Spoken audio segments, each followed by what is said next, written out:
Cerita tentang kesombongan, tentang takabur, tentang selalu berbangga diri adalah sebuah kisah yang lebih tua dibanding penciptaan manusia. Ia hadir dan berawal ketika manusia masih dalam perencanaan penciptaan. Karena hanya para malaikat makhluk yang diciptakan sebelum manusia, kesombongan sejatinya berhulu dari malaikat adalah Azazil, malaikat yang dikenal penduduk surga karena doanya mudah dikabulkan oleh Allah Subhanahu wa Ta'ala. Karena selalu dikabulkan oleh Allah Subhanahu wa Ta'ala, bahkan para malaikat pernah memintanya untuk mendoakan agar mereka tidak tertimpa laknat Allah Subhanahu wa Ta'ala. Tersebutlah suatu ketika saat berkeliling di surga, malaikat Israfil mendapati sebuah tulisan, bertuliskan seperti berikut. Seorang hamba Allah yang telah lama mengabdi akan mendapat laknat dengan sebab menolak perintah Allah. Tulisan yang tertera di salah satu pintu surga itu tak pelak membuat Israfil menangis. Ia takut itu adalah dirinya. Beberapa malaikat lain juga menangis dan punya ketakutan yang sama seperti Israfil setelah mendengar kabar perihal tulisan di pintu surga itu dari Israfil. Mereka lalu sepakat mendatangi Azazil dan meminta didoakan agar tidak tertimpa laknat dari Allah Subhanahu wa Ta'ala. Setelah mendengar penjelasan dari Israfil dan para malaikat yang lain, Azazil lalu memanjatkan doa. Ya Allah, janganlah engkau murka atas mereka. Di luar doanya yang mustajab, Azazil dikenal juga sebagai Sayyidul Malaikat, alias penghulu para malaikat, dan Khazinul Jannah, bendaharawan surga. Semua lapis langit dan para penghuninya menjuluki Azazil dengan sebutan penuh kemuliaan meski berbeda-beda. Pada langit lapis pertama ia berjuluk Abid, ahli ibadah yang mengabdi luar biasa kepada Allah Subhanahu wa Ta'ala. Di langit lapis kedua, julukan pada Azazil adalah Raki, atau ahli ruku kepada Allah. Di langit lapis ketiga, ia berjuluk Sajid atau ahli sujud. Di langit keempat, ia dijuluki Khashi karena selalu merendah dan takluk kepada Allah. Di langit lapis kelima menyebut Azazil sebagai Qanit karena ketaatannya kepada Allah.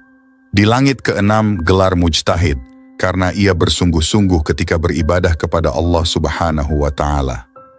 Pada langit ketujuh, ia dipanggil Zahid karena sederhana dalam menggunakan sarana hidup. Selama 120.000 tahun, Azazil, si penghulu para malaikat, menyandang semua gelar kehormatan dan kemuliaan. Di video kali ini kita akan membahas tentang asal-usul Azazil, dari penghulu para malaikat menjadi raja iblis terlaknat, dan kisah penciptaan anjing tipu daya Azazil terhadap ular dan kuda. Sahabat umat muslim, sebelum kita masuk ke pembahasan utama, kami mohon agar Anda menonton video ini hingga akhir, supaya tidak terjadi kesalahpahaman. Jangan lupa untuk memberikan like, subscribe, dan tinggalkan komentar jika ada yang perlu diluruskan dari pembahasan kali ini. Bismillah, mari kita mulai pembahasannya.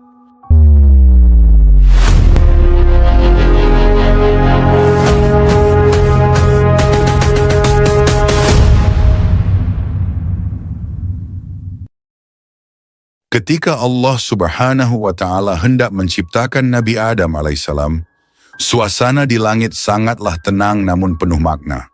Allah mempersiapkan manusia pertama yang akan menjadi khalifah di bumi. Pada saat itu, tubuh Nabi Adam alaihissalam yang terbuat dari tanah liat sudah terbentuk, namun masih tanpa ruh. Di tengah kemuliaan proses penciptaan ini, ada satu makhluk yang hati dan pikirannya diliputi kebencian dan rasa iri. Dia adalah Azazil. Azazil yang saat itu masih tinggal di surga, menyadari bahwa makhluk baru ini akan mendapatkan derajat yang sangat tinggi di mata Allah.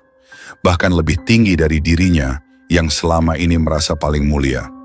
Azazil merasa dirinya yang diciptakan dari api jauh lebih berharga daripada manusia yang terbuat dari tanah. Baginya adalah penghinaan bahwa makhluk yang berasal dari zat yang rendah akan menyainginya. Dipenuhi rasa iri, Azazil mendekati tubuh Nabi Adam alaihissalam yang belum bernyawa. Matanya menyala penuh kebencian saat melihat tubuh manusia yang tak bergerak itu. Dia merasa seolah kemuliaannya sebagai pemimpin para malaikat dan penghuni surga akan direnggut oleh makhluk baru ini. Dalam tindakan penuh penghinaan dan kesombongan, Azazil meludah ke arah tubuh Nabi Adam alaihissalam. Ludahnya jatuh tepat di bagian perut Adam dengan harapan bahwa tindakannya itu akan merusak ciptaan Allah sebelum ruh ditiupkan ke dalam tubuhnya. Namun Allah Subhanahu wa Ta'ala yang Maha Mengetahui segera menyadari tindakan keji tersebut. "Wahai Azazil," suara Allah menggema di seluruh langit, "bagaimana engkau berani menghina ciptaanku?" Mendengar teguran Allah, Azazil terdiam. Dia tak menunjukkan penyesalan. Dalam hatinya, dendam membara. Dia tidak bisa menerima bahwa derajat manusia akan lebih tinggi dari dirinya. Sebagai hukuman atas kesombongannya, Allah Subhanahu wa Ta'ala segera mengusir Azazil dari surga. "Pergilah dari sini, kau tak pantas berada di tempat yang mulia ini," firman Allah dengan kemarahan yang meliputi seluruh surga. Sejak saat itu, Azazil tak lagi diakui sebagai makhluk yang mulia. Ia bukan lagi pemimpin para malaikat, dan kehormatannya di hadapan Allah telah hilang. Namun alih-alih merasa bersalah, Azazil hanya semakin membenci Nabi Adam alaihissalam. Dendamnya begitu mendalam sehingga ia bersumpah akan menghancurkan manusia beserta keturunannya. Dia berjanji bahwa dirinya akan selalu berusaha menggoda, menyesatkan, dan merusak setiap langkah umat manusia. Walaupun diusir dari surga, Azazil tidak berhenti merencanakan kejahatannya. Di luar gerbang surga, hatinya dipenuhi rencana busuk untuk merusak Nabi Adam sebelum ia mendapatkan ruh. Namun karena tidak diizinkan masuk kembali ke surga, Azazil mencoba mencari bantuan dari makhluk-makhluk lain yang berada di pinggir surga. Dia bertanya kepada mereka apakah ada yang mau membantunya menyusup kembali, tapi tak satu pun dari mereka yang mau menjadi alat bagi kejahatan Azazil. Setelah sekian lama mencari, akhirnya Azazil bertemu dengan ular, makhluk yang pada saat itu merupakan salah satu ciptaan terindah di surga.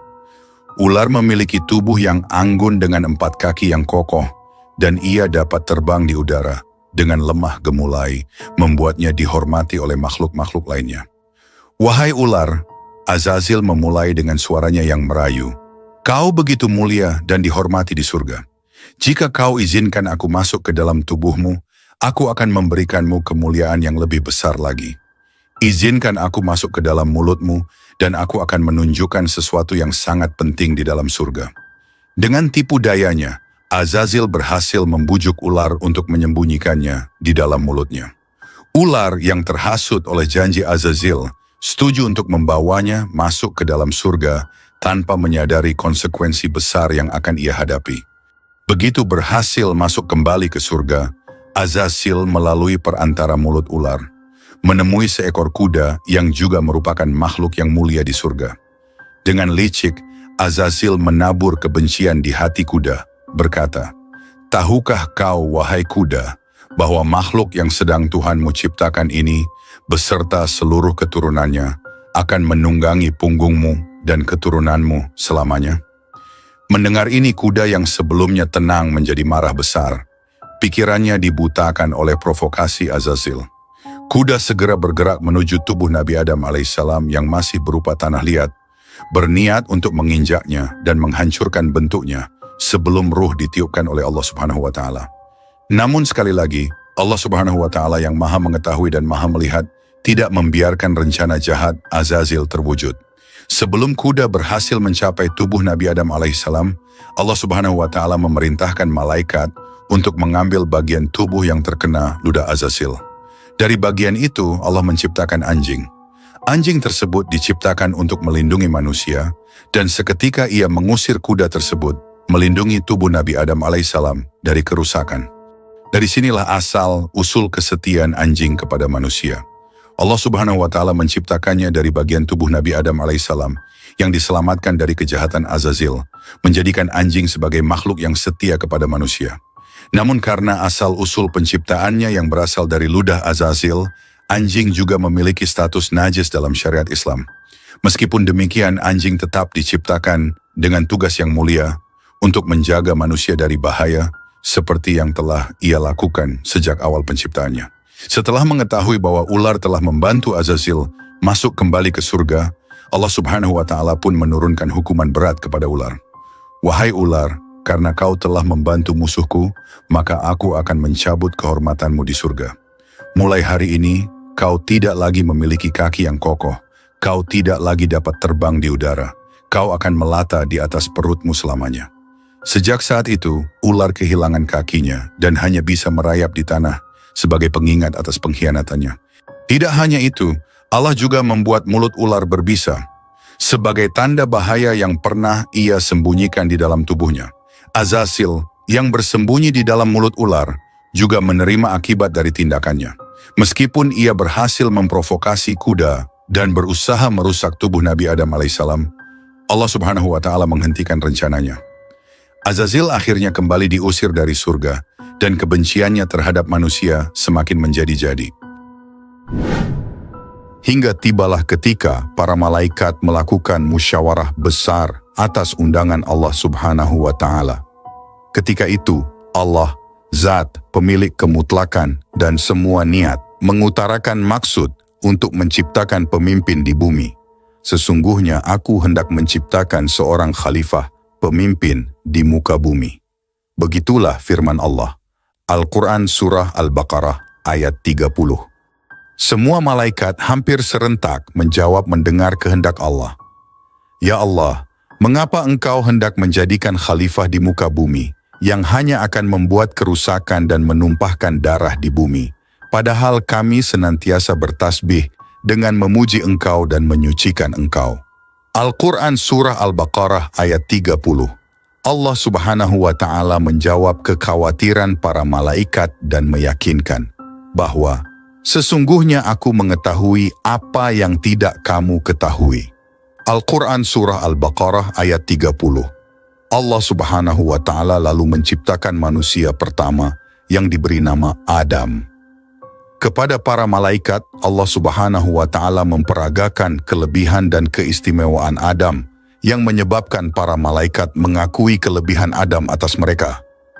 Lalu Allah Subhanahu wa Ta'ala menyuruh semua malaikat agar bersujud kepada Adam sebagai wujud kepatuhan dan pengakuan atas kebesaran Allah Subhanahu wa Ta'ala. Seluruh malaikat pun bersujud, kecuali Azazil. Dan ingatlah ketika kami berfirman kepada para malaikat, sujudlah kamu kepada Adam, maka sujudlah mereka kecuali iblis. Ia enggan dan takabur, dan adalah ia termasuk golongan orang-orang yang kafir. Al-Quran Surah Al-Baqarah ayat 34. Sebagai penghulu para malaikat dengan semua gelar dan sebutan kemuliaan, Azazil merasa tak pantas bersujud pada makhluk lain termasuk Adam karena merasa penciptaan dan statusnya yang lebih baik. Allah Subhanahu wa Ta'ala melihat tingkah dan sikap Azazil, lalu bertanya dengan memberi gelaran baru baginya, Iblis! Hai Iblis, apakah yang menghalangimu untuk bersujud kepada yang telah aku ciptakan?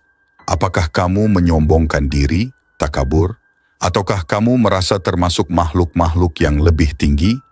Mendengar pernyataan Allah Subhanahu wa Ta'ala, bukan permintaan ampun yang keluar dari Azazil, sebaliknya ia malah menentang dan berkata, Ya Allah, aku memang lebih baik dibandingkan Adam. Engkau ciptakan aku dari api, sedangkan Adam engkau ciptakan dari tanah. Mendengar jawaban Azazil yang sombong, Allah berfirman, Keluarlah kamu dari surga, sesungguhnya kamu adalah makhluk-makhluk yang diusir. Azazil alias Iblis sejak itu tak lagi berhak menghuni surga. Kesombongan dirinya yang merasa lebih baik, lebih mulia dan sebagainya dibanding makhluk lain telah menyebabkannya menjadi penentang Allah yang paling nyata. Padahal Allah Subhanahu wa Ta'ala sungguh tak menyukai orang-orang yang sombong. Dan janganlah kamu memalingkan mukamu dari manusia karena sombong. Dan janganlah kamu berjalan di muka bumi dengan angkuh. Sesungguhnya Allah tidak menyukai orang-orang yang sombong lagi membanggakan diri.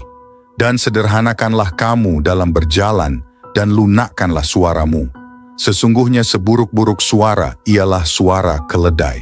Sombongan dari Azazil sejatinya sudah berawal sejak Israfil dan para malaikat mendatanginya agar mendoakan mereka kepada Allah Subhanahu wa Ta'ala. Waktu itu, ketika mendengar penjelasan Israfil, Azazil berkata, Ya Allah, hamba-Mu yang manakah yang berani menentang perintah-Mu? Sungguh aku ikut mengutuknya.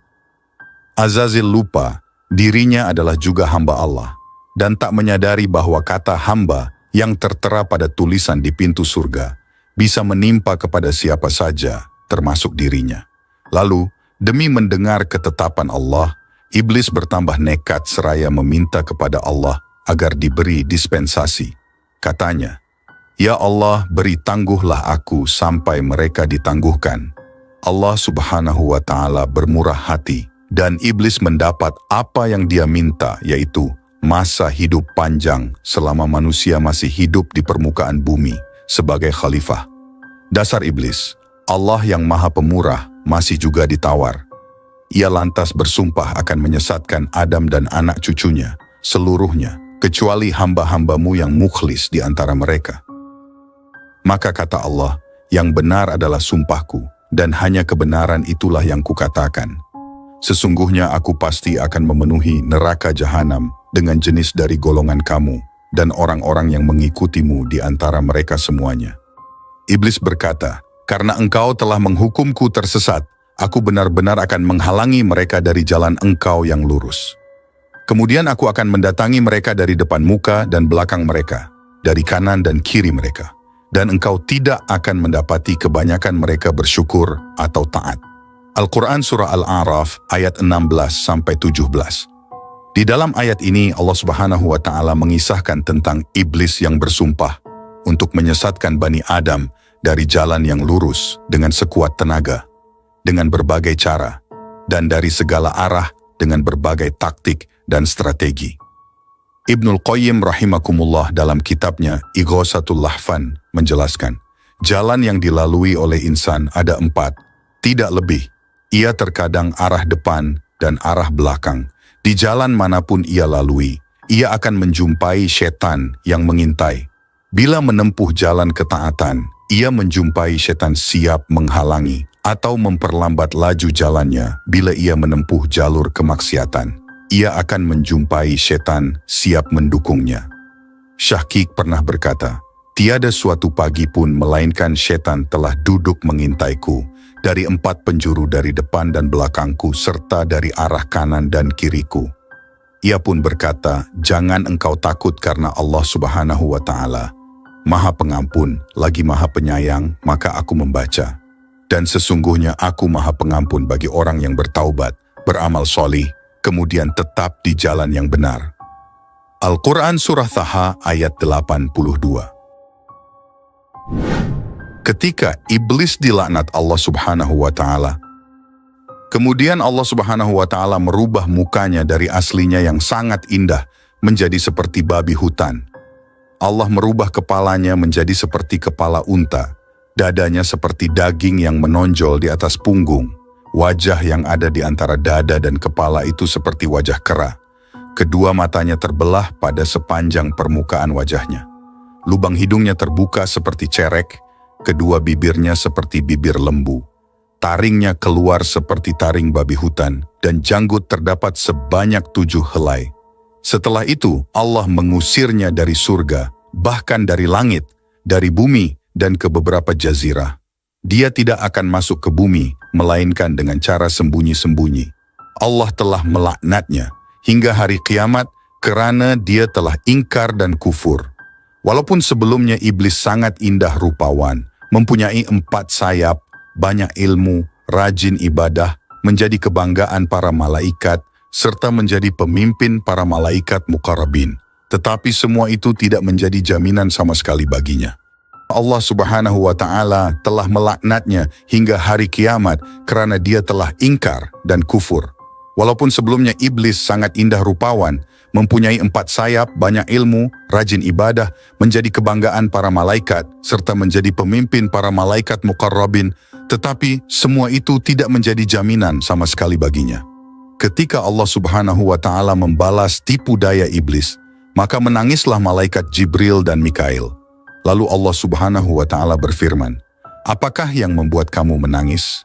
Lalu mereka menjawab, "Ya Allah, kami tidaklah aman dari tipu dayamu." Allah berfirman, "Begitulah aku, jadilah engkau berdua tidak aman dari tipu dayaku." Setelah diusir, kemudian iblis berkata, "Ya Tuhanku, engkau telah mengusir aku dari surga disebabkan Adam, dan aku tidak bisa menguasainya, melainkan dengan penguasaanmu." Lalu Allah berfirman, engkau akan dikuasakan atas dia, yakni atas anak cucunya, kecuali para nabi, sebab para nabi adalah maksum. Iblis berkata lagi, tambahkanlah lagi untukku. Allah berfirman, tidak akan dilahirkan seorang anak bagi manusia, kecuali tentu dilahirkan untukmu dua padanya. Nah, iblis berkata lagi, tambahkanlah lagi untukku. Lalu Allah berfirman, dada-dada mereka adalah rumahmu, engkau bisa berjalan di sana sejalan dengan peredaran darah manusia.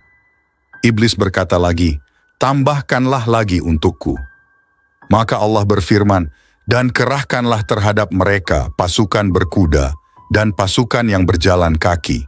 Artinya, mintalah tolong menghadapi mereka dengan pembantu-pembantumu, baik yang naik kuda maupun yang berjalan kaki.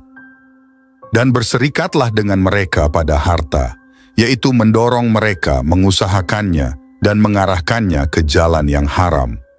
Dan pada anak-anak, yaitu dengan menganjurkan mereka dalam membuat perantara mendapat anak dengan cara yang dilarang, seperti melakukan senggama dalam masa haid, berbuat perkara-perkara syirik mengenai anak-anak itu dengan memberi nama mereka Abdul Uzza, menyesatkan mereka dengan cara mendorong ke arah yang batil, mata pencaharian yang tercela dan perbuatan-perbuatan yang jahat. Dan gerakkanlah siapa yang kamu sanggupi di antara mereka dengan ajakanmu, dan kerahkanlah terhadap mereka pasukan berkuda dan pasukanmu yang berjalan kaki, dan berserikatlah dengan mereka pada harta dan anak-anak, dan beri janjilah mereka. Dan tidak ada yang dijanjikan oleh syaitan kepada mereka melainkan tipuan belaka. Al-Quran Surah Al-Isra ayat-ayat 64. Maksud ayat di atas ialah bahwa Allah Subhanahu wa Ta'ala memberi kesempatan kepada iblis untuk menyesatkan manusia dengan segala kemampuan yang ada padanya. Tetapi segala tipu daya syaitan itu tidak akan mampu menghadapi orang-orang yang benar-benar beriman. Iblis memulai menggoda korbannya. Saat itu, Adam tercipta seorang diri. Kemudian Allah Subhanahu wa Ta'ala menciptakan Hawa untuk menemani Nabi Adam di surga. Adam sangat bahagia dengan terciptanya Hawa, begitu pula Hawa juga gembira bertemu Adam. Mereka diberikan rumah di surga yang indah, dan juga di surga ada banyak sungai dan pohon-pohon yang tak pernah mati. Ada juga sungai yang mengalirkan madu dan susu. Selain itu, di surga terdapat mata air abadi, tidak panas, tidak pula dingin, dan sangat nikmat lagi, menyegarkan bila diminum. Adam dan Hawa diberikan karunia yang amat besar, lagi membahagiakan di surga oleh Allah Subhanahu wa Ta'ala. Mereka dibebaskan menikmati semua yang ada di surga. Mereka memakan buah-buahan yang beraneka ragam, warna, bentuk, dan aromanya. Kesemua buah-buahan tersebut memiliki rasa yang sangat nikmat. Semua nikmat yang Allah Subhanahu wa Ta'ala berikan boleh dinikmati sepuasnya. Tapi, ada satu pantangan bagi mereka di surga, tidak boleh mendekati bahkan memakan buah dari sebuah pohon di tengah surga. Pohon itu sangat indah dengan buahnya yang bergantungan. Mereka selalu melewati pohon tersebut, tapi hanya sekadar melihatnya. Seperti janjinya, iblis tak akan pernah membiarkan manusia hidup penuh kebahagiaan. Ia masih dendam dan akan terus berusaha membujuk manusia mengikuti rayuan dan hasutannya. Melihat Adam dan Hawa yang hidup bahagia di surga pun, mereka tak tinggal diam. Iblis pun mencari cara agar mereka bagaimana agar Adam dan Hawa turut lengah dan tersungkur. Beberapa kali cara pun dilakukan, dan berkali-kali itu pula gagal. Tapi, ada satu peristiwa yang membuat keduanya akhirnya terjungkal juga. Mereka pun menemukan agar Adam dan Hawa terperdaya oleh mereka. Mereka hendak membujuk Adam dan Hawa memakan buah dari pohon terlarang yang berada di tengah surga. Mereka pun datang menemui Adam dan Hawa. Mereka menanyakan tentang pohon terlarang. Mereka berusaha membujuk Adam dan Hawa memakan buah dari pohon yang dilarang Allah Subhanahu wa Ta'ala untuk didekati. Dengan segala tipu muslihat, iblis melancarkan aksinya membujuk Adam dan Hawa. Hawa pun terbujuk akan rayuan iblis. Ia ingin sekali memakan buah dari pohon terlarang. Namun Adam selalu mengingatkan akan petunjuk Allah Subhanahu wa Ta'ala. Iblis malah menuntun dan mengantarkan mereka ke tempat pohon terlarang. Adam dan Hawa pun mengikutinya karena iming-iming bahwa buah pohon terlarang itu memberikan kehidupan abadi. Akhirnya, mereka pun termakan rayuan iblis dan memakan buah dari pohon terlarang. Seketika hukuman dari pohon terlarang, sesuatu menakjubkan terjadi ketika Nabi Adam dan Hawa memakan buah dari pohon terlarang.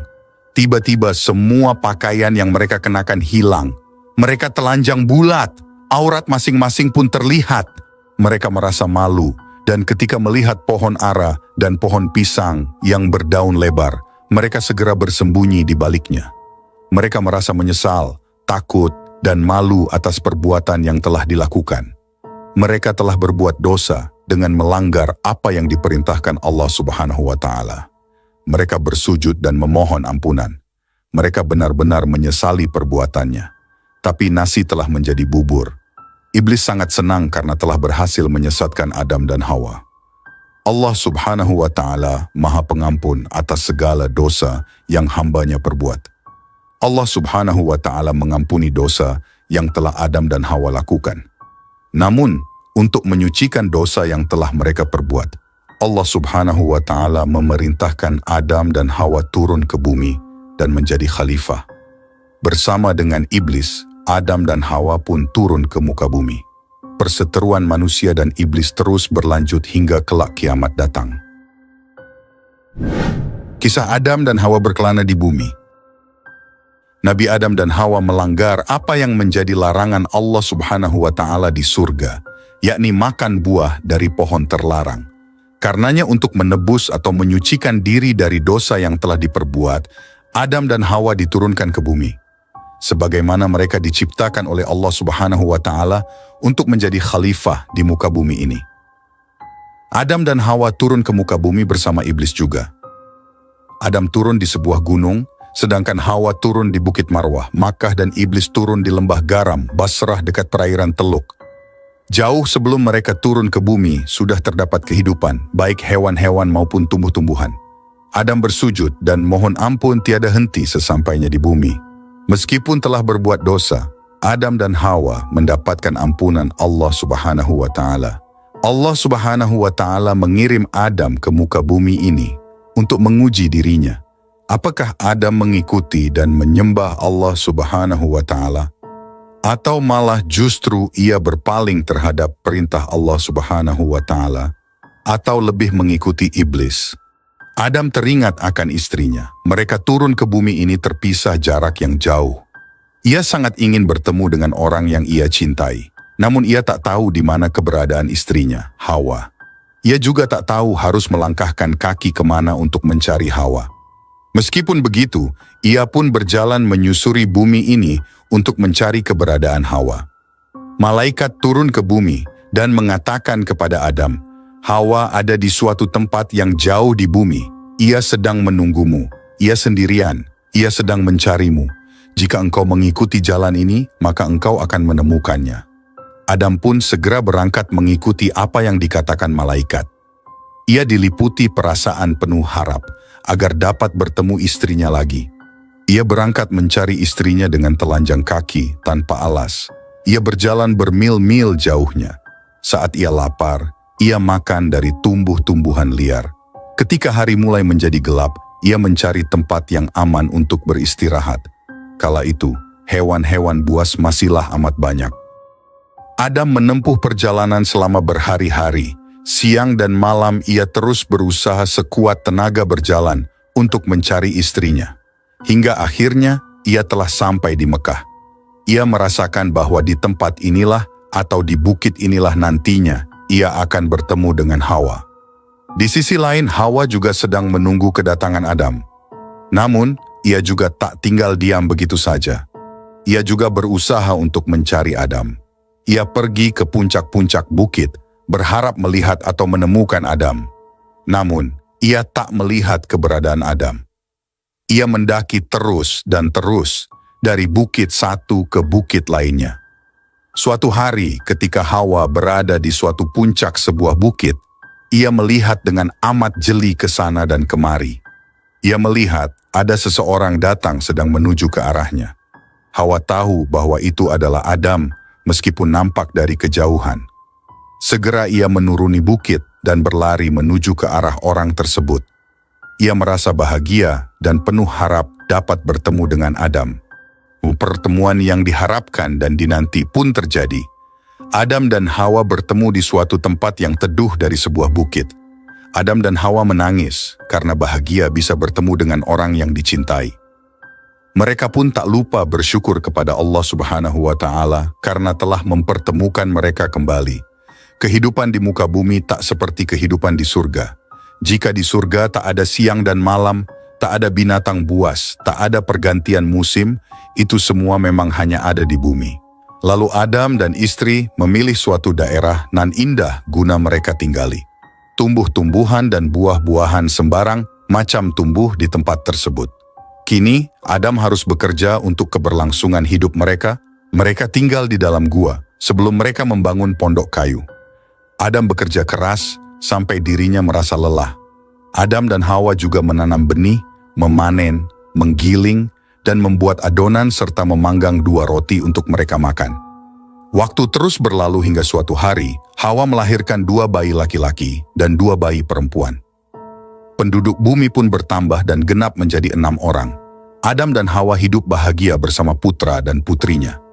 Adam dan Hawa memberi nama putranya Habil dan Qabil, sedangkan putrinya diberi nama Iklima dan Labuda. Habil dan Qabil pergi mengikuti ayahnya untuk belajar dan bekerja. Mereka belajar kepada ayahnya tentang cara membajak tanah dan menggembala ternak. Sedangkan Iklima dan Labuda membantu ibu mereka mengurus rumah. Hidup mereka bergantung pada aktivitas, kerja, dan usaha mereka. Kisah awal mula perseteruan Qabil dan Habil. Di antara anak-anak mereka, kisah Qabil dan Habil adalah yang paling terkenal hingga diabadikan di dalam Al-Quran karena memberikan pelajaran kepada umat manusia tentang bahayanya iri hati dan pentingnya bertakwa kepada Allah Subhanahu wa Ta'ala. Perselisihan antara Qabil dan Habil bermula ketika Nabi Adam mendapatkan syariat dari Allah Subhanahu wa Ta'ala yang memerintahkannya untuk menikahkan anak-anaknya yang tidak sekandung. Dalam konteks ini, sekandung berarti berada dalam kandungan yang sama atau kembar, karena tidak ada manusia lain pada saat itu. Nabi Adam pun kemudian mengumpulkan keempat anak-anaknya dan menetapkan keputusan bahwa Qabil akan menikahi Labuda, saudara kembar Habil. Sementara Habil akan menikahi Iklima, saudara kembar Qabil. Namun, keputusan ini ditolak keras oleh Qabil karena merasa Iklima lebih cantik dari Labuda. Qabil juga merasa sebagai seorang yang terlahir kembar dengan Labuda, seharusnya hanya dirinya yang pantas menikahi Labuda. Kemarahan Qabil atas keputusan ayahnya tentang pernikahan tak kunjung reda, meskipun Nabi Adam telah mencoba menjelaskan bahwa perintah tersebut datang langsung dari Allah Subhanahu wa Ta'ala. Qabil terus-menerus menolak hal itu. Baginya, keputusan tersebut hanyalah akal-akalan ayahnya yang lebih menyayangi Habil. Melihat kemarahan Qabil, Nabi Adam pun memerintahkan kedua putranya untuk berkurban, agar anak-anaknya dapat melihat sendiri pilihan mana yang lebih baik dan diridai oleh Allah Subhanahu wa Ta'ala. Habil yang merupakan seorang pemilik peternakan, sekaligus pengembala kambing menyerahkan kambing yang paling baik dan gemuk untuk dipersembahkan kepada Allah Subhanahu wa Ta'ala. Tanpa memperdulikan persembahannya diterima atau tidak, hati Habil penuh dengan harapan atas ridha dan kasih sayang Allah Subhanahu wa Ta'ala. Sementara itu, Qabil sebagai pemilik ladang pertanian justru datang dengan tanaman sayur dan buah yang sudah layu. Hatinya yang telah dipenuhi amarah dan kedengkian terlanjur tidak percaya dengan perintah sang ayah dan hanya mementingkan dirinya sendiri. Hadiah kurban dari masing-masing mereka kemudian diletakkan di atas gunung. Kemudian Allah Subhanahu wa Ta'ala pun mengirimkan api sebagai petunjuk dan tanda bahwa ia telah menerima kurban dari Qabil dan Habil. Tak lama, api tersebut menyambar kurban Habil, menandakan Allah Subhanahu wa Ta'ala lebih ridha jika Habil yang menikahi Labuda. Melihat itu, amarah Qabil semakin tersulut dan mengancam akan membunuh Habil jika berani menikahi saudara kembarnya. Kendati marah dan takut mendengar ucapan Qabil, Habil justru dengan tenang hanya menjawab bahwa Allah Subhanahu wa Ta'ala hanya menerima kurban dari orang yang bertakwa. Keteguhan hati dan imanlah yang membuat Habil memilih untuk tidak membalas kejahatan Qabil. Kejadian ini pun diabadikan Al-Quran dalam surat Al-Maidah ayat 28 yang berbunyi, artinya, sesungguhnya jika engkau Qabil menggerakkan tanganmu kepadaku untuk membunuhku, aku tidak akan menggerakkan tanganku kepadamu untuk membunuhmu. Sesungguhnya aku takut kepada Allah Subhanahu wa Ta'ala, Tuhan semesta alam. Al-Quran surah Al-Maidah ayat 28. Peristiwa pembunuhan pertama di dunia. Kisah Qabil dan Habil pun berlanjut menjadi peristiwa pembunuhan pertama di dunia. Setelah ancaman dari Qabil, Habil sempat memperingatkan Qabil tentang azab bagi orang-orang zalim. Hal ini kemudian tertera dalam surat Al-Maidah ayat 29 yang berbunyi, artinya, sesungguhnya aku ingin engkau kembali kepadanya dengan membawa dosa karena membunuhku dan dosamu sebelum itu, sehingga engkau akan termasuk penghuni neraka. Itulah balasan bagi orang-orang yang zalim. Al-Quran surah Al-Maidah ayat 29. Peringatan dari Habil sempat membuat Qabil ragu pada awalnya. Namun karena amarah dan hawa nafsu yang menguasainya, Qabil pun tetap membunuh. Habil pada akhirnya artinya. Kemudian hawa nafsunya, Qabil, mendorong dia untuk membunuh saudaranya. Maka dia pun benar-benar membunuhnya, sehingga dia termasuk orang-orang yang rugi. Al-Quran surah Al-Maidah ayat 28. Setelah melakukan perbuatannya, Qabil merasa takut dan menyesal, hingga akhirnya ia memilih untuk meninggalkan kedua orang tuanya, dan memanggul jasad Habil hingga bertahun-tahun. Bahkan beberapa ulama dalam riwayatnya menyebutkan bahwa Qabil berkeliling memanggul jenazah Habil hingga 100 tahun lamanya. Allah Subhanahu wa Ta'ala pun merawat jasad itu agar tidak busuk dimakan waktu.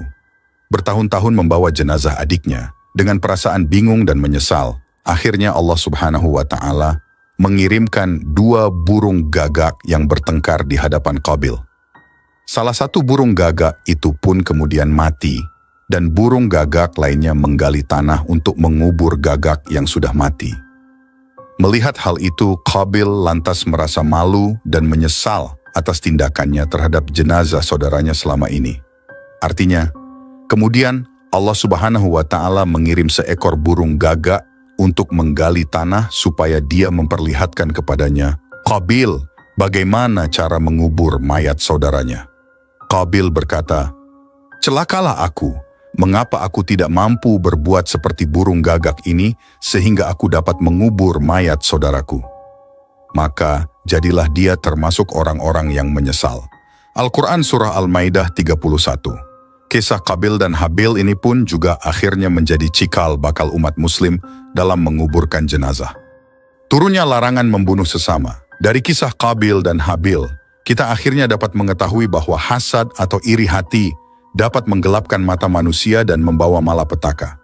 Berdasarkan kisah mereka pula, Allah Subhanahu wa Ta'ala mengeluarkan firman tentang larangan untuk saling membunuh pada Al-Quran surat Al-Maidah ayat 32 yang berbunyi, artinya, oleh karena itu, kami menetapkan suatu hukum bagi Bani Israel bahwa siapa yang membunuh seseorang bukan karena orang yang dibunuh itu telah membunuh orang lain, atau karena telah berbuat kerusakan di bumi, maka seakan-akan dia telah membunuh semua manusia.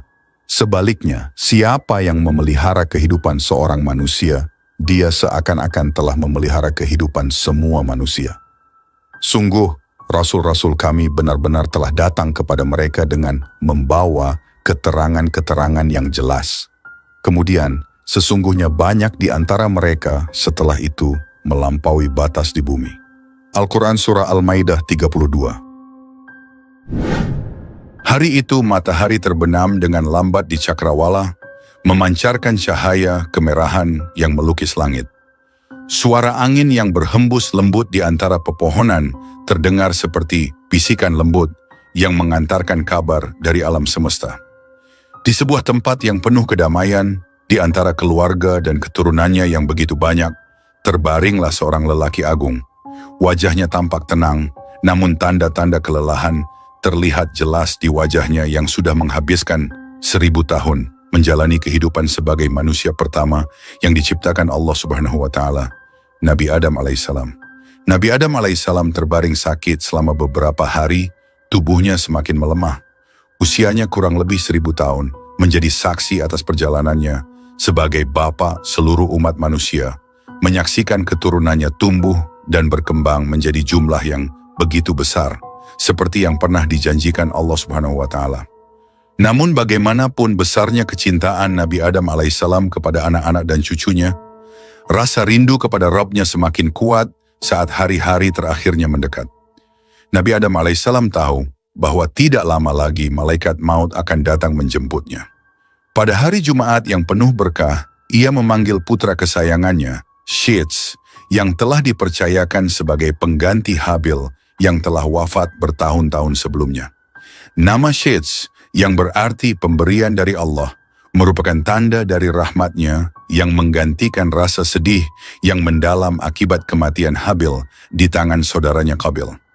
Kepercayaan dan cinta yang diberikan Nabi Adam alaihissalam kepada Shits begitu mendalam, sehingga semua ilmu dan hikmah yang diterima Nabi Adam alaihissalam dari Allah Subhanahu wa Ta'ala, ia wariskan kepada putranya. Di hadapan keluarganya yang berkumpul, Nabi Adam alaihissalam berbicara dengan suara lembut namun penuh wibawa. Wahai anakku Shits, ketahuilah bahwa ajal ayahmu sudah mendekat. Aku telah menerima begitu banyak dari Allah Subhanahu wa Ta'ala, dan sekarang saatnya aku kembali kepadanya. Engkaulah yang akan meneruskan tugas ini, memimpin saudara-saudaramu dan keturunanku untuk tetap beribadah kepada Allah Subhanahu wa Ta'ala dengan benar. Mata Shits berair, namun ia menahan tangisnya.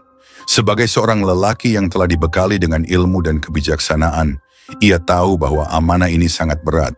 Namun, ia tidak pernah meragukan bahwa tugas ini adalah kehendak Allah yang harus ia emban dengan penuh tanggung jawab. Ayah, kata Shits perlahan, aku akan melakukan apa yang kau ajarkan. Aku akan membimbing saudara-saudaraku, menjaga keturunanmu agar mereka tetap berada di jalan Allah. Nabi Adam alaihissalam tersenyum lemah mendengar kata-kata putranya. Ingatlah Shits, tidak ada yang lebih penting dalam hidup ini selain ketaatan kepada Allah Subhanahu wa Ta'ala. Dunia ini hanya sementara dan apa yang kita miliki hanyalah titipan. Kembalikan segala sesuatu kepada pemiliknya, yaitu Allah Subhanahu wa Ta'ala. Wasiat Nabi Adam alaihissalam terus mengalir penuh dengan nasihat bijak, mengajarkan Shits tentang kehidupan, kematian, dan tugas sebagai hamba Allah yang bertakwa. Setiap kata yang diucapkan terukir dalam hati Shits dan seluruh keturunan Nabi Adam yang hadir pada saat itu. Hari itu, ketika mentari Jumat yang cerah menyinari bumi, tubuh Nabi Adam semakin lemah. Siti Hawa, istrinya, duduk di sampingnya dengan penuh kecemasan. Air mata menetes dari matanya saat ia menggenggam tangan suaminya yang mulai terasa dingin. Tiba-tiba Nabi Adam alaihissalam teringat akan sesuatu. Dalam kondisi sakitnya, ia berkata kepada anak-anaknya yang berkumpul, "Wahai anak-anakku, sesungguhnya aku ingin sekali memakan buah dari surga. Pergilah kalian dan carilah buah itu untukku." Anak-anaknya segera bangkit dengan rasa kasih dan hormat yang mendalam kepada ayah mereka. Mereka tahu bahwa permintaan ini bukanlah permintaan biasa. Namun sebelum mereka melangkah lebih jauh, perjalanan mereka terhenti oleh kehadiran para malaikat yang tiba-tiba muncul di hadapan mereka. Para malaikat itu membawa kain kafan, ramuan minyak wangi untuk mayat, serta alat-alat seperti kapak dan cangkul. "Wahai anak-anak Nabi Adam alaihissalam," kata salah satu malaikat dengan suara lembut namun penuh wibawa, "apa yang kalian cari?" Dengan hati yang masih dipenuhi harapan, salah satu anak Nabi Adam alaihissalam menjawab, "Bapak kami sedang sakit dan menginginkan buah dari surga." Para malaikat saling berpandangan sebelum berkata, "Kembalilah kalian, sesungguhnya saat ini telah tiba keputusan kematian bagi bapak kalian. Malaikat maut telah ditugaskan untuk mencabut nyawa Nabi Adam alaihissalam." Perasaan haru, cemas, dan tak percaya seketika menyelimuti hati anak-anak Nabi Adam alaihissalam. Mereka kembali dengan langkah yang berat, membawa kabar dari para malaikat kepada ibunya, Siti Hawa. Saat mendengar kabar ini, Siti Hawa menangis. Dengan penuh harap, ia berkata kepada suaminya, "Wahai Adam, mintalah penangguhan kepada Allah agar kematianmu ditunda. Aku tidak sanggup kehilanganmu." Namun Nabi Adam alaihissalam hanya tersenyum lembut. "Wahai Hawa, engkau diciptakan setelah aku dan engkau akan menyusulku. Biarkan aku kembali kepada Rabbku, sebagaimana perintahnya telah datang." Sesaat kemudian, para malaikat yang ditugaskan untuk mencabut nyawa datang. Malaikat maut mendekat dan dengan lembut mengucapkan salam kepada Nabi Adam alaihissalam. Siti Hawa yang menyaksikan kedatangan para malaikat tak dapat menahan tangisnya. Namun, Nabi Adam alaihissalam tetap tenang. Ia memandang ke arah keluarganya, memberikan senyum terakhir sebelum menutup matanya. Malaikat maut pun melaksanakan tugasnya dengan penuh penghormatan. Nyawa Nabi Adam alaihissalam perlahan-lahan dicabut dari tubuhnya, sementara suasana di sekitar rumah tersebut dipenuhi dengan hening yang mendalam. Tidak ada yang mampu berkata apa-apa. Siti Hawa terisak di samping tubuh suaminya yang kini sudah tiada, sementara anak-anak mereka menundukkan kepala dalam kesedihan yang mendalam. Setelah mencabut nyawa Nabi Adam alaihissalam, para malaikat memandikan jasadnya dengan penuh kehormatan.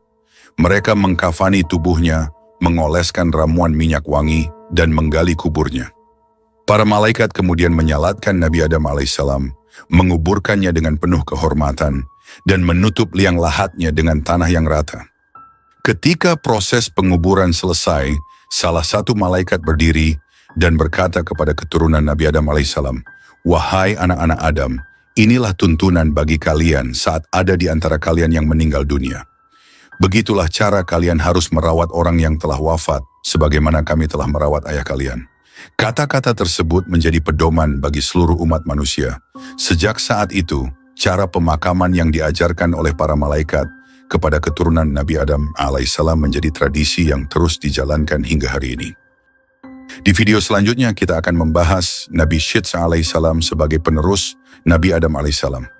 Sebagai pedoman dari kisah ini adalah sebuah hadis yang diriwayatkan oleh Tabrani dan Ibnu Katsir, Al-Quran dan Ubay bin Ka'ab. Sahabat umat muslim, sebelum kita masuk ke pembahasan selanjutnya, kami mohon agar Anda menonton video ini hingga akhir supaya tidak terjadi kesalahpahaman. Jangan lupa untuk memberikan like, subscribe, dan tinggalkan komentar jika ada yang perlu diluruskan dari pembahasan kali ini. Bismillah, mari kita mulai pembahasannya.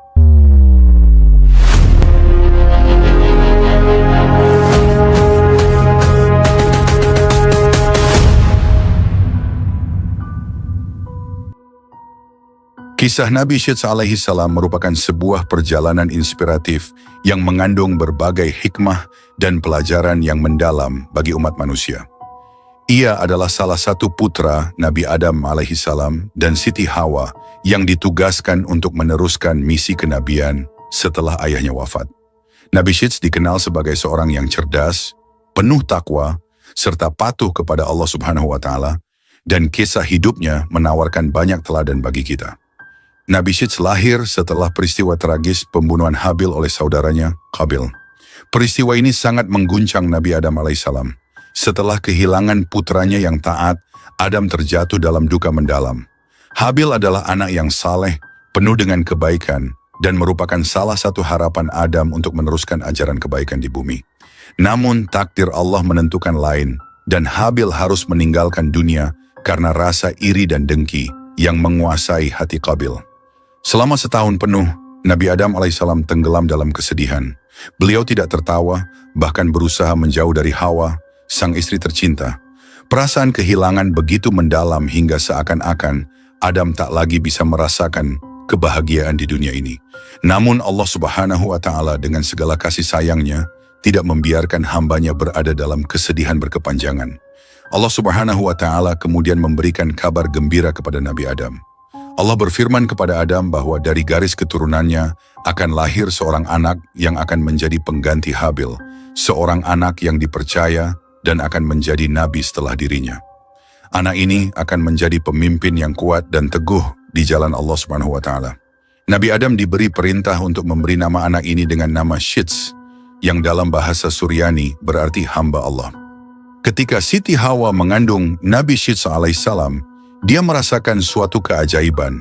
Tidak seperti kehamilan sebelumnya, kehamilan ini sangat ringan, hampir tidak terasa. Dan ketika tiba saatnya melahirkan, proses kelahiran berlangsung dengan mudah, tanpa rasa sakit yang berarti. Kelahiran Nabi Syitsa alaihissalam menjadi tanda cinta dan kasih sayang Allah Subhanahu wa Ta'ala kepada Nabi Adam dan Hawa, sebuah penghiburan setelah mereka kehilangan Habil. Seiring bertambahnya usia, Nabi Syitsa alaihissalam tumbuh menjadi seorang pemuda yang berbeda dari saudaranya yang lain. Ia memiliki kecerdasan yang luar biasa, ketakwaan yang mendalam, dan rasa tanggung jawab yang besar terhadap keluarganya dan kepada Allah Subhanahu wa Ta'ala.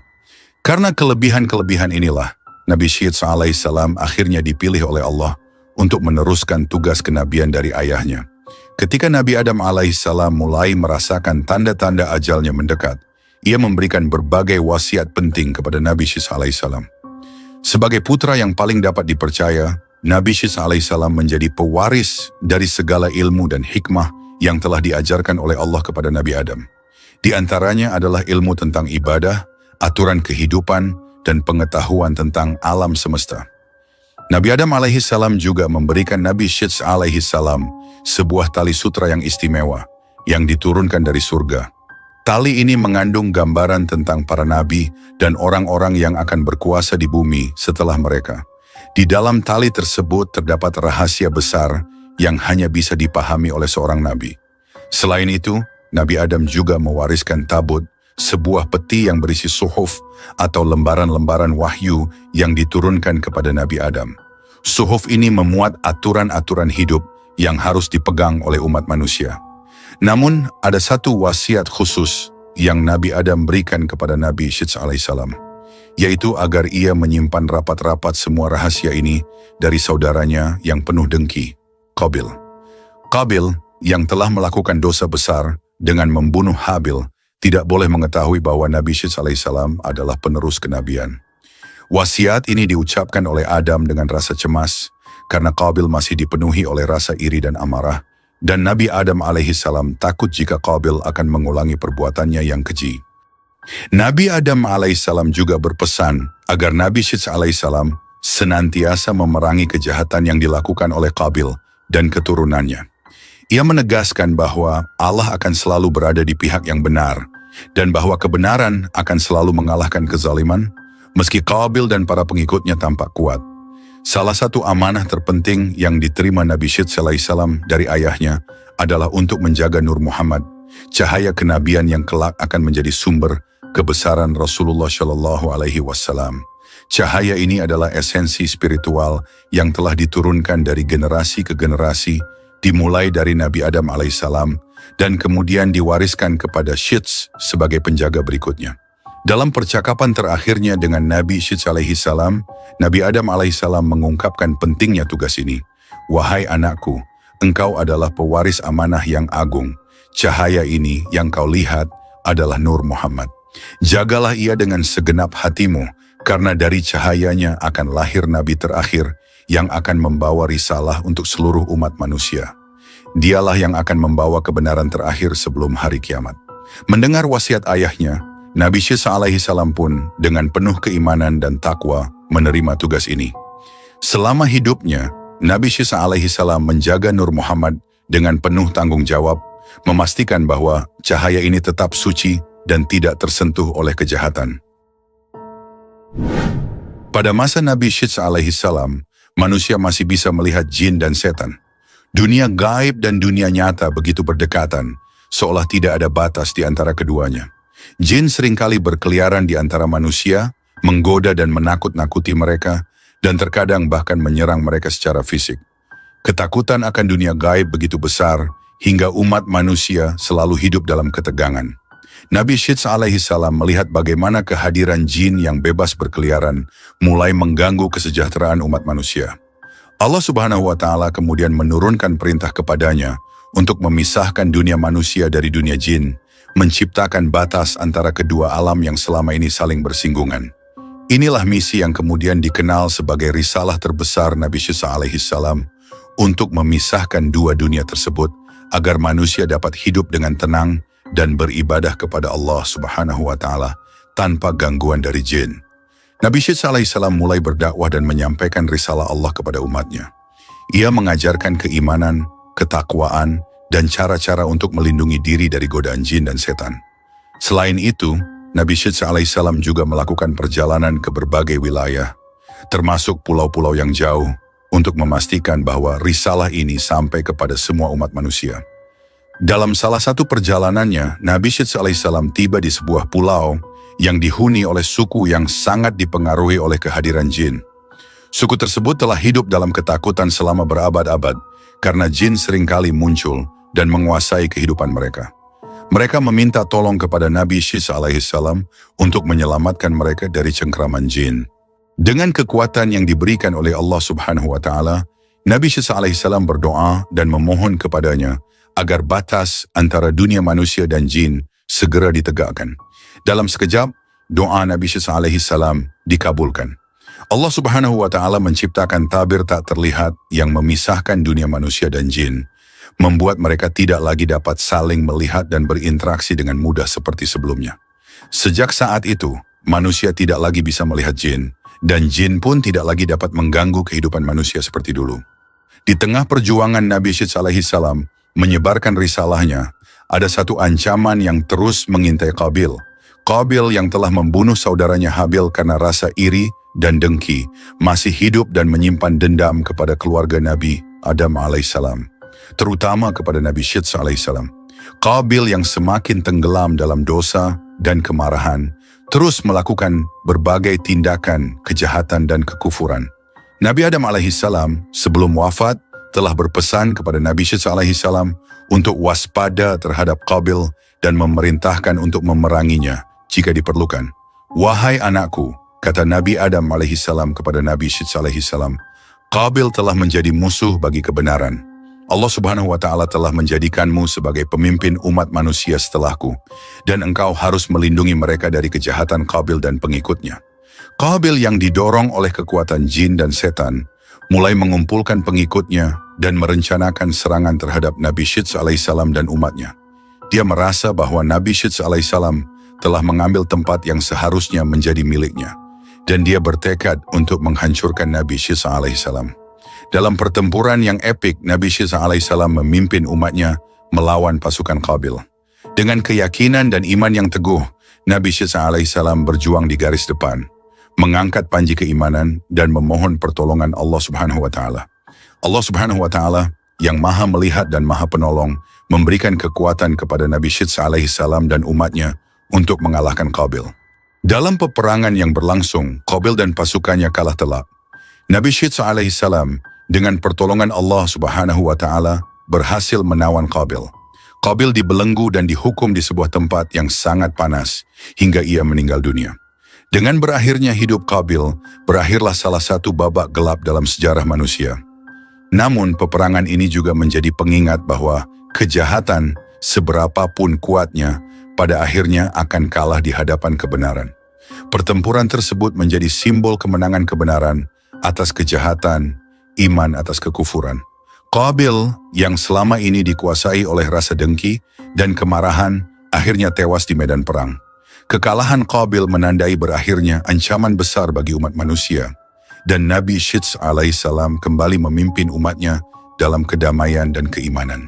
Setelah kemenangan melawan Qabil, Nabi Syed alaihissalam terus memimpin keturunan Nabi Adam alaihissalam dengan penuh bijaksana dan adil.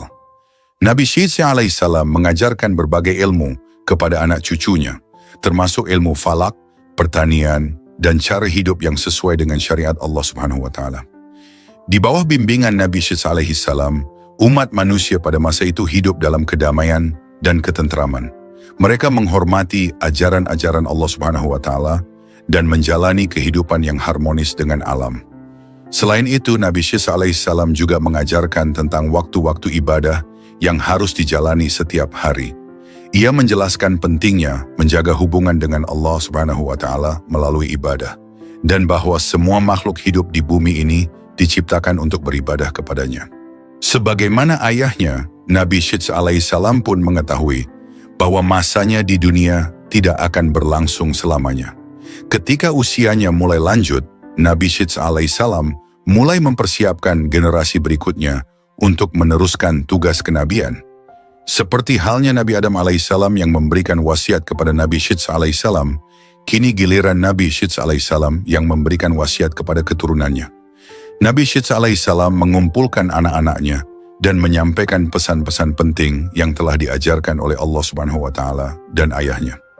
Wasiat ini termasuk bagaimana cara menjaga ketakwaan, menjalankan ibadah dengan benar, serta menjaga persatuan dan kedamaian di antara umat manusia. Nabi Syeds alaihissalam menekankan bahwa menjaga ketakwaan adalah kunci untuk mendapatkan rahmat Allah Subhanahu wa Ta'ala, dan bahwa hanya dengan keimanan dan ketaatan, umat manusia akan selamat dari kehancuran dunia. Nabi Syeds alaihissalam juga berpesan agar mereka senantiasa berhati-hati terhadap bisikan setan dan tidak terjerumus dalam dosa seperti yang dilakukan oleh Qabil. Ia mengingatkan bahwa setan selalu berusaha untuk menyesatkan manusia dari jalan kebenaran. Dan hanya dengan iman yang kuat manusia bisa menghindari godaannya. Nabi Syeds alaihissalam menjalani kehidupannya dengan penuh ketakwaan dan pengabdian kepada Allah Subhanahu wa Ta'ala hingga akhir hayatnya. Setelah memimpin umat manusia dalam kebenaran dan kedamaian selama bertahun-tahun, Nabi Syeds alaihissalam akhirnya dipanggil kembali oleh Allah Subhanahu wa Ta'ala. Nabi Syeds alaihissalam meninggal dengan tenang, dikelilingi oleh keluarganya yang penuh kasih dan hormat. Anak-anaknya menjalankan wasiat terakhir Nabi Syeds alaihissalam dengan penuh penghormatan, dan mereka terus menyebarkan ajaran yang diajarkan oleh Nabi Syeds alaihissalam, menjaga tali kenabian yang suci. Setelah Nabi Syeds alaihissalam wafat, estafet kenabian diteruskan kepada keturunannya, dan ajaran-ajaran yang dibawa oleh Nabi Syeds alaihissalam terus menjadi pedoman bagi umat manusia hingga datangnya nabi-nabi berikutnya. Penerus Nabi Syeds alaihissalam. Kisah Nabi Idris adalah salah satu kisah yang syarat akan hikmah, pelajaran, serta inspirasi mendalam tentang keteguhan iman, ketekunan dalam mencari ilmu, dan dedikasi dalam beribadah kepada Allah Subhanahu wa Ta'ala. Nabi Idris alaihissalam yang merupakan keturunan ke-6 dari Nabi Adam alaihissalam dan penerus langsung dari Nabi Syeds alaihissalam hidup pada zaman yang sangat awal dalam sejarah manusia. Meski begitu, kehidupannya penuh dengan kebijaksanaan, keimanan, dan penemuan-penemuan penting yang membawa manfaat besar bagi umat manusia. Sejak masa kanak-kanaknya, tanda-tanda kenabian sudah terlihat pada diri Nabi Idris alaihissalam. Ketajaman intelektual, keteguhan dalam keimanan, dan kebijaksanaan yang luar biasa menjadikannya sosok yang disegani dan dicintai oleh umatnya. Namun di balik itu semua, perjalanan hidup Nabi Idris alaihissalam tidaklah mudah. Dia menghadapi berbagai tantangan, melawan kebatilan dan berdakwah di tengah masyarakat yang kerap kali lupa akan kebesaran Allah Subhanahu wa Ta'ala. Kisah hidupnya menjadi inspirasi bagi generasi-generasi setelahnya, sebagai simbol ketekunan, kesabaran, dan cinta akan ilmu. Kisah Nabi Idris alaihissalam dimulai dengan kelahirannya di wilayah Babilonia, sebuah tempat yang dikenal sebagai pusat peradaban awal manusia. Nabi Idris alaihissalam lahir dalam keturunan mulia sebagai cucu dari Nabi Syeds alaihissalam yang telah mewarisi cahaya kenabian dari Nabi Adam alaihissalam. Ketika Nabi Idris alaihissalam lahir, umat manusia sudah mulai tumbuh dan berkembang di berbagai tempat. Namun di tengah perkembangan itu, ada ancaman besar yang mengintai keturunan Qabil yang semakin lama semakin menjauh dari ajaran kebenaran dan tenggelam dalam dosa. Sejak kecil Nabi Idris alaihissalam menunjukkan tanda-tanda kecerdasan yang luar biasa. Ia tidak hanya pandai dalam ilmu duniawi, tetapi juga memiliki kedalaman spiritual yang membuatnya menjadi pribadi yang sangat disegani. Nabi Idris alaihissalam memiliki kecenderungan kuat untuk selalu ingin belajar. Ia banyak bertanya kepada para orang tua, terutama kepada para pewaris ajaran Nabi Adam alaihissalam dan Nabi Syeds alaihissalam. Dalam setiap pembicaraan, ia selalu mencari makna yang lebih dalam dari sekadar pengetahuan permukaan. Ia berusaha memahami hakikat dari setiap fenomena yang dilihatnya. Saat remaja, Nabi Idris alaihissalam mulai menonjol di antara teman-teman sebayanya. Ia tidak seperti anak-anak lain yang hanya sibuk bermain atau bekerja. Idris memiliki rasa ingin tahu yang sangat besar terhadap alam semesta dan berbagai ilmu pengetahuan. Ia senantiasa mencari kebijaksanaan dari langit dan bumi. Dalam kesehariannya, ia sering menghabiskan waktu sendirian, merenung, memikirkan keagungan ciptaan Allah Subhanahu wa Ta'ala, serta beribadah dengan penuh ketekunan. Ketika Nabi Idris alaihissalam beranjak dewasa, Allah Subhanahu wa Ta'ala memberikan kepadanya karunia kenabian. Nabi Idris alaihissalam diangkat menjadi nabi ketiga setelah Nabi Adam dan Nabi Syits alaihissalam. Salah satu momen penting dalam hidupnya adalah ketika Allah menurunkan 30 lembaran syahifah, lembaran wahyu kepada Nabi Idris alaihissalam yang berisi petunjuk dan perintah-perintahnya. Dalam lembaran-lembaran tersebut, Allah Subhanahu wa Ta'ala menyampaikan hukum-hukum tentang cara hidup yang benar, cara beribadah, dan hukum-hukum yang mengatur hubungan antar manusia, serta peringatan keras kepada keturunan Qabil yang durhaka. Tugas berat Nabi Idris alaihissalam adalah menyampaikan wahyu ini kepada umatnya, mengingatkan mereka akan kebesaran Allah Subhanahu wa Ta'ala, dan mengajak mereka kembali ke jalan yang benar. Di tengah masyarakat yang mulai jauh dari agama, Nabi Idris alaihissalam berdiri teguh sebagai seorang pemimpin yang bijaksana. Dengan penuh kesabaran, ia menyampaikan ajarannya kepada umatnya. Meski banyak yang menolak, Nabi Idris alaihissalam tidak pernah putus asa. Ia terus berdakwah dengan kelembutan dan kebijaksanaan, berharap agar umatnya kembali kepada Allah Subhanahu wa Ta'ala. Di masa itu, kejahatan dan ketidakadilan mulai merajalela, terutama di kalangan keturunan Qabil. Mereka tidak hanya melupakan ajaran kebenaran, tetapi juga mulai menyebarkan kemungkaran dan menyakiti sesama. Dalam situasi ini, Nabi Idris alaihissalam tidak tinggal diam. Ia mengambil tindakan tegas terhadap segala bentuk kezaliman, memerangi kemungkaran, dan menegakkan keadilan di tengah umatnya. Salah satu anugerah besar yang Allah berikan kepada Nabi Idris alaihissalam adalah kemampuan membaca dan menulis. Ia adalah nabi pertama yang menguasai ilmu baca tulis, sebuah kemampuan yang pada masanya sangat jarang dimiliki manusia. Dengan kemampuan ini, Nabi Idris alaihissalam tidak hanya menyampaikan wahyu Allah secara lisan, tetapi juga menuliskannya dalam bentuk lembaran-lembaran yang dapat diwariskan kepada generasi berikutnya.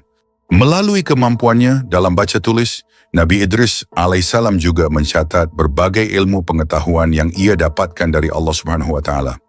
Ia mengembangkan ilmu-ilmu duniawi seperti astronomi, matematika, dan berbagai pengetahuan tentang alam semesta. Nabi Idris alaihissalam menyadari bahwa ilmu adalah cahaya yang akan menerangi kehidupan manusia. Oleh karena itu, ia tidak hanya mengajarkan umatnya tentang pentingnya ibadah dan keimanan kepada Allah Subhanahu wa Ta'ala, tetapi juga mengajarkan mereka untuk mencari ilmu dan mengembangkan kemampuan berpikir. Dalam ajarannya, Nabi Idris alaihissalam seringkali menekankan pentingnya keseimbangan antara ilmu duniawi dan ilmu akhirat. Ia mengajarkan bahwa ilmu pengetahuan harus digunakan untuk mendekatkan diri kepada Allah Subhanahu wa Ta'ala, bukan semata-mata untuk memenuhi keinginan duniawi. Ia juga mengingatkan umatnya bahwa setiap ilmu yang dipelajari harus disertai dengan keimanan dan ketakwaan. Seperti para nabi lainnya, Nabi Idris alaihissalam juga menghadapi banyak tantangan dalam menyampaikan dakwahnya. Meski banyak yang mengikuti ajarannya, tidak sedikit pula yang menolak. Terutama di kalangan keturunan Qabil, banyak yang membenci Nabi Idris alaihissalam karena ajaran-ajarannya bertentangan dengan gaya hidup mereka yang penuh dosa dan kemungkaran. Namun Nabi Idris alaihissalam tidak pernah gentar. Dalam setiap penolakannya, ia justru semakin teguh dalam beribadah dan berdakwah. Ia menghabiskan malam-malamnya dalam doa dan munajat kepada Allah Subhanahu wa Ta'ala, memohon agar umatnya diberi hidayah dan kesadaran. Ketekunan Nabi Idris alaihissalam dalam beribadah sangat luar biasa. Ia dikenal sebagai salah satu nabi yang paling rajin dalam melaksanakan ibadah, baik salat, puasa, maupun bentuk-bentuk ibadah lainnya. Ia seringkali melakukan puasa sunnah dan menghabiskan sebagian besar waktunya dalam tafakur dan zikir kepada Allah Subhanahu wa Ta'ala.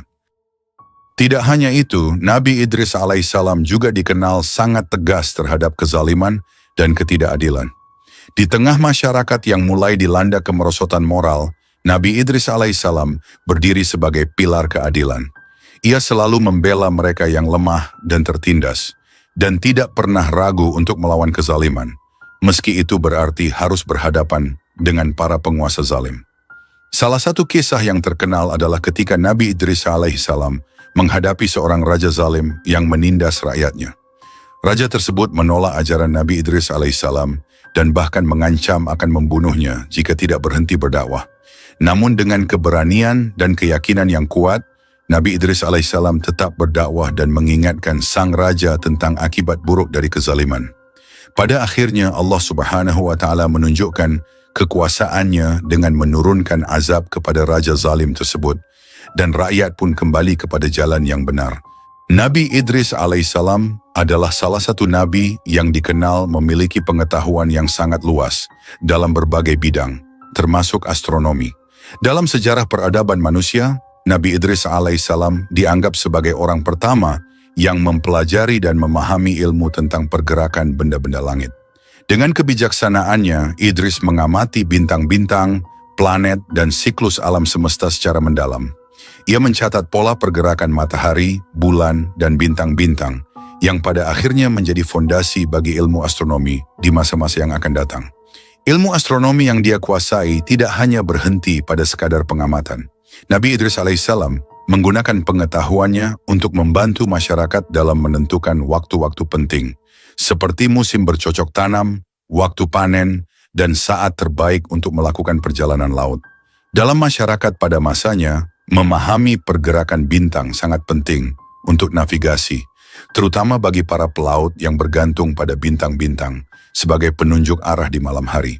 Dengan kemampuan membaca tanda-tanda langit, Nabi Idris alaihissalam dianggap sebagai pelopor dalam menghubungkan fenomena alam dengan kehidupan manusia.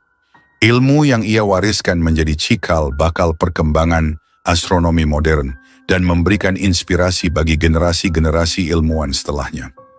Ilmu yang diajarkan oleh Nabi Idris alaihissalam juga membantu manusia dalam memahami siklus alam dan menghindari bencana alam, serta menjaga keseimbangan ekosistem dalam masyarakat. Salah satu bagian paling luar biasa dari kisah hidup Nabi Idris alaihissalam adalah ketika ia mendapatkan izin dari Allah Subhanahu wa Ta'ala untuk merasakan sakaratul maut dan melihat langsung keadaan surga dan neraka.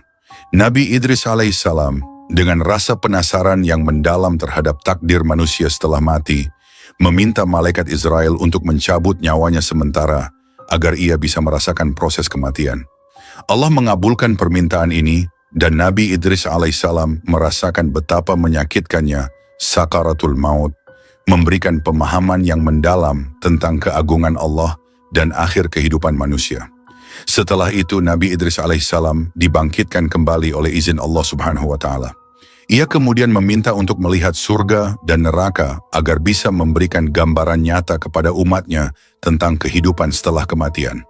Malaikat Israel membawa Nabi Idris alaihissalam melihat neraka, di mana ia menyaksikan siksaan yang mengerikan dan api yang berkobar. Di sana, Nabi Idris alaihissalam melihat para pendosa yang menyesali perbuatan mereka dan merasakan penderitaan akibat dosa-dosa yang telah mereka lakukan di dunia. Setelah itu Nabi Idris alaihissalam diajak ke surga. Ia menyaksikan keindahan yang luar biasa, ketenangan, dan kedamaian yang diberikan kepada mereka yang taat kepada Allah Subhanahu wa Ta'ala. Surga digambarkan sebagai tempat yang penuh dengan nikmat, kebahagiaan, dan ketentraman. Pengalaman ini meneguhkan Nabi Idris alaihissalam dalam tugas kenabiannya untuk mengajak umatnya kepada kebaikan dan menghindarkan mereka dari azab neraka. Nabi Idris alaihissalam juga dikenal sebagai nabi yang pertama kali memperkenalkan tulisan sebagai alat komunikasi. Sebelum masa Nabi Idris alaihissalam, pengetahuan seringkali disampaikan melalui lisan dan dari generasi ke generasi secara verbal.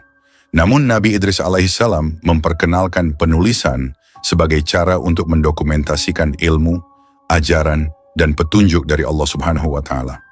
Dengan pena di tangannya, Nabi Idris alaihissalam menulis kitab-kitab yang berisi wahyu ilahi, nasihat moral, hukum-hukum syariat, serta ilmu-ilmu praktis yang bermanfaat bagi kehidupan manusia. Kitab-kitab yang ditulis oleh Nabi Idris alaihissalam menjadi panduan hidup bagi umatnya. Mereka mengajarkan prinsip-prinsip moral seperti keadilan, kebenaran, dan tanggung jawab. Selain itu, Kitab-kitab tersebut juga memberikan arahan mengenai cara hidup yang baik dan etis, serta menyentuh berbagai aspek kehidupan sosial dan spiritual. Karya-karya tulis Nabi Idris alaihissalam menjadi salah satu warisan terbesar bagi peradaban manusia, menginspirasi generasi-generasi berikutnya untuk terus mengejar ilmu dan menulis demi kebaikan umat manusia.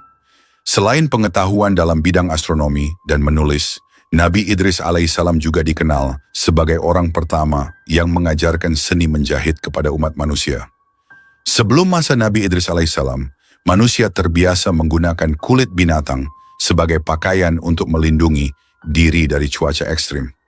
Pakaian yang dibuat dari kulit binatang cenderung sederhana dan kasar. Nabi Idris alaihissalam dengan keterampilan dan kreativitasnya memperkenalkan teknik menjahit yang memungkinkan manusia membuat pakaian dari kain. Dengan penemuan ini, masyarakat mulai meninggalkan penggunaan kulit binatang dan beralih ke bahan yang lebih halus dan nyaman. Teknik menjahit yang diajarkan oleh Nabi Idris alaihissalam juga memungkinkan mereka membuat pakaian yang lebih bervariasi, baik dari segi bentuk maupun fungsi. Ini tidak hanya meningkatkan kualitas hidup, tetapi juga mendorong kemajuan dalam kebudayaan manusia, karena pakaian menjadi simbol status sosial dan identitas budaya. Kemampuan menjahit yang diperkenalkan oleh Nabi Idris alaihissalam bukan hanya tentang keterampilan praktis, tetapi juga mengandung nilai spiritual. Ia mengajarkan bahwa setiap aspek kehidupan, termasuk dalam hal pakaian, harus dilakukan dengan niat yang baik dan untuk mencapai ridha Allah Subhanahu wa Ta'ala. Keterampilan menjahit ini terus diwariskan hingga generasi-generasi berikutnya, menjadi salah satu fondasi dalam perkembangan seni tekstil di dunia. Sebagai seorang nabi sekaligus pemimpin, Nabi Idris alaihissalam menunjukkan kualitas kepemimpinan yang luar biasa. Ia memimpin umatnya dengan penuh kebijaksanaan, keadilan, dan kasih sayang. Nabi Idris alaihissalam tidak hanya seorang pemimpin yang memberikan perintah, tetapi juga seorang pemimpin yang mendengarkan. Ia selalu berusaha memahami masalah dan keluhan umatnya, baik yang besar maupun yang kecil, dan mencari solusi yang adil serta bermanfaat bagi semua. Ia memiliki pandangan jauh ke depan, mampu melihat dampak jangka panjang dari setiap keputusan yang diambil. Sebagai pemimpin yang bijaksana, Nabi Idris alaihissalam juga mendorong umatnya untuk hidup harmonis dan menjunjung tinggi nilai-nilai persaudaraan. Ia memperkenalkan sistem musyawarah dalam pengambilan keputusan, memastikan setiap suara didengar dan dipertimbangkan. Keadilan adalah pilar utama dalam kepemimpinannya, di mana setiap orang tanpa memandang status sosial diperlakukan dengan setara di hadapan hukum. Dengan pendekatan kepemimpinan yang penuh cinta dan empati, Nabi Idris alaihissalam menjadi teladan bagi umat manusia tentang bagaimana memimpin dengan hati yang ikhlas dan niat yang tulus untuk kebaikan bersama. Salah satu mukjizat terbesar dalam hidup Nabi Idris alaihissalam adalah peristiwa kenaikannya ke langit. Dalam Al-Quran, Allah berfirman, "Dan kami telah mengangkatnya ke tempat yang tinggi." Al-Quran Surah Maryam ayat 57. Tafsir menyebutkan bahwa Allah Subhanahu wa Ta'ala mengangkat Nabi Idris alaihissalam ke langit sebagai bentuk penghargaan atas kesalehannya, keimanannya, dan dedikasinya dalam menyebarkan ajaran tauhid kepada umatnya. Peristiwa ini memberikan pelajaran penting bagi umat manusia bahwa Allah Subhanahu wa Ta'ala memberikan balasan yang besar bagi hambanya yang senantiasa beriman dan berbuat baik. Kisah kenaikan Nabi Idris alaihissalam ke langit menjadi simbol bahwa kehidupan dunia ini hanyalah sementara dan tujuan akhir yang sesungguhnya adalah kehidupan akhirat. Ketaatan, keimanan, dan pengabdian Nabi Idris alaihissalam kepada Allah Subhanahu wa Ta'ala mengajarkan bahwa balasan terbesar bagi hamba-hamba yang taat tidak hanya ada di dunia tetapi juga di akhirat, di tempat yang tinggi dan mulia di sisi Allah Subhanahu wa Ta'ala. Sejak usia muda, Nabi Idris alaihissalam menunjukkan kecenderungan yang kuat untuk mendekatkan diri kepada Allah Subhanahu wa Ta'ala. Ia senantiasa beribadah dan memohon petunjuk dari Allah dalam setiap langkah hidupnya. Keimanan dan ketakwaannya yang mendalam menjadi salah satu ciri utama dirinya sebagai seorang nabi. Dalam setiap aktivitasnya, baik saat mengajarkan ilmu atau memimpin masyarakat, Nabi Idris alaihissalam selalu mengutamakan ibadah dan hubungan yang kuat dengan Allah Subhanahu wa Ta'ala. Nabi Idris alaihissalam dikenal karena keseriusannya dalam berdoa, bermunajat, dan berzikir. Di tengah kesibukannya, memimpin dan mengajar, ia selalu menyempatkan diri untuk beribadah secara khusyuk, mengingat Allah Subhanahu wa Ta'ala dalam setiap keadaan. Hal ini menjadi contoh nyata bagi umatnya, bahwa apapun tugas dan tanggung jawab yang kita emban, hubungan dengan Sang Pencipta harus selalu menjadi prioritas utama. Nabi Idris alaihissalam mengajarkan bahwa hanya dengan keimanan dan ketakwaan yang kuat, seseorang dapat menjalani hidup dengan tenang, bahkan di tengah kesulitan dan cobaan. Nabi Idris alaihissalam adalah contoh nyata dari seorang hamba yang taat kepada Allah Subhanahu wa Ta'ala dalam setiap aspek kehidupannya. Ia tidak hanya mengajarkan tauhid melalui kata-kata, tetapi juga melalui perbuatan sehari-hari. Nabi Idris alaihissalam menjalani hidupnya dengan penuh keikhlasan, menjadikan ketaatan kepada Allah Subhanahu wa Ta'ala sebagai landasan utama dalam setiap tindakan. Segala sesuatu yang dilakukannya, baik dalam ibadah maupun aktivitas duniawi, selalu didasari oleh niat untuk mencari ridha Allah Subhanahu wa Ta'ala. Salah satu contoh ketaatan Nabi Idris alaihissalam adalah ketekunannya dalam berdoa. Doa Nabi Idris alaihissalam tidak pernah putus, bahkan dalam kondisi paling sulit sekalipun. Ia selalu memohon petunjuk dan pertolongan Allah Subhanahu wa Ta'ala, menyadari bahwa tanpa bantuannya, manusia tidak akan mampu menjalani kehidupan dengan baik. Kesalehan Nabi Idris alaihissalam menjadi inspirasi bagi umatnya untuk selalu berserah diri kepada Allah Subhanahu wa Ta'ala dan menjalani hidup dengan penuh keimanan. Dengan berbagai ilmu yang dikuasainya, Nabi Idris alaihissalam berhasil membangun peradaban yang maju di masanya. Ia mengajarkan masyarakat cara bertani yang lebih efektif, memperkenalkan sistem irigasi untuk mengairi ladang, dan mengenalkan teknik-teknik konstruksi yang memungkinkan mereka membangun permukiman yang lebih baik. Nabi Idris alaihissalam tidak hanya fokus pada pembangunan fisik, tetapi juga pada pembangunan moral dan spiritual.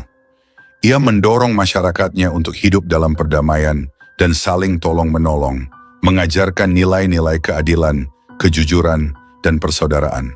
Melalui kepemimpinannya, Nabi Idris alaihissalam menciptakan masyarakat yang tidak hanya maju secara materi, tetapi juga kuat secara spiritual. Pembangunan ini tidak hanya berfokus pada kehidupan dunia, tetapi juga mengarahkan umatnya untuk selalu mempersiapkan diri bagi kehidupan akhirat. Nabi Idris alaihissalam senantiasa mengingatkan umatnya tentang pentingnya mempersiapkan diri untuk kehidupan setelah mati. Ia menjelaskan bahwa kehidupan di dunia hanyalah sementara, dan setiap perbuatan yang dilakukan di dunia akan memiliki konsekuensi di akhirat. Nabi Idris alaihissalam sering memberikan peringatan tentang betapa pentingnya menjalani hidup dengan hati-hati, mematuhi perintah Allah Subhanahu wa Ta'ala, dan menjauhi larangannya, karena setiap tindakan akan dipertanggungjawabkan di hadapan Allah Subhanahu wa Ta'ala pada hari kiamat. Peringatan Nabi Idris alaihissalam tentang akhirat mengajarkan umat manusia untuk selalu introspeksi dan memperbaiki diri. Ia menekankan bahwa kekayaan dan kemuliaan di dunia tidak akan berarti apa-apa jika seseorang tidak taat kepada Allah Subhanahu wa Ta'ala.